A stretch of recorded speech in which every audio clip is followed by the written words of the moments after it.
is tugra nua í an Up Gaeltacht sort thuragnamh Up atá gist. Agus an aimimtá an muinte na teanga maiile clé an gédul sí maiile clé rénos a chruinniú le chéile áite cinint nefhradisiúnta dus na Gael íhamháin.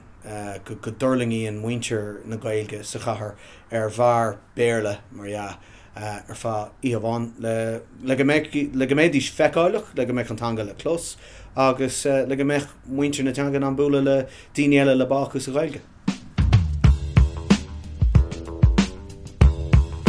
So beis siúil don chéadúir in Barrua an gahar lá fihid den bhí seo mí na saona ag go 8 o'clock agus tá Barrua ar ráid Clarendon. An Clarendon a bannam dó ar fanna blianta ach Barrua tána is ran mar Barrua mar tá meheach go le Gaeilge, so bhí sé mar sorta bailach jazz seachans san tugra go mecht daoine an seirbhí seáil trí Gaeilge ach nead a céir a thorlás amachchan seo.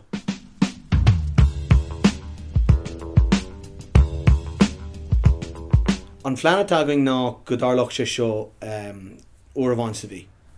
Agus an rud ná tá sort sketty mini mar íhamárach an ceir lá fihid sinna cé cheán, so neadidir céir a thorlás tá annach chu daoine hééis sima léirú ar líne trí Twitter agus Facebook tá os chun 1000 duine hééis sim de chinál an na léirú san ácáid. Ní dóla go deochach 1000 duine ach má hagan slú mór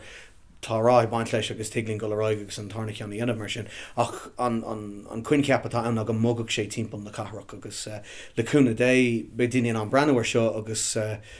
an rud céine dhéanamh áitiní eile tá dram i Mrooklyn i New Áireach atá hééis an cuin ceap eiscin hena féin agus tháinig siad a deagháling agus tuairt siad cead a chuid agus tá lán fáilte a bh sort faointe oscailte é seo go bhhéiteach daoine breanúir seo agus é dhéanamh mar ní léon muoinú a gceis leis ní léon táile iontráile nílaring banna íochant nó éonar an tuairt sin agus níomod ag fáilein airigad seo, so mar sin tá sé go héidir comlan sé an eisce, so mar sin ní féidir lumsa chuil go New Áireach foréir agus é agru ach cé gur bhrealam agus má aon duine géirí an tairgad a thuirtúing chul go New Áireach déanam bhfuil eolaí ach hamuí géirí go ranach a bheith daoine agus gur féidir ar seo agus rá sin swaoineh má bhile mé dhéanamh máid chuúcha féin.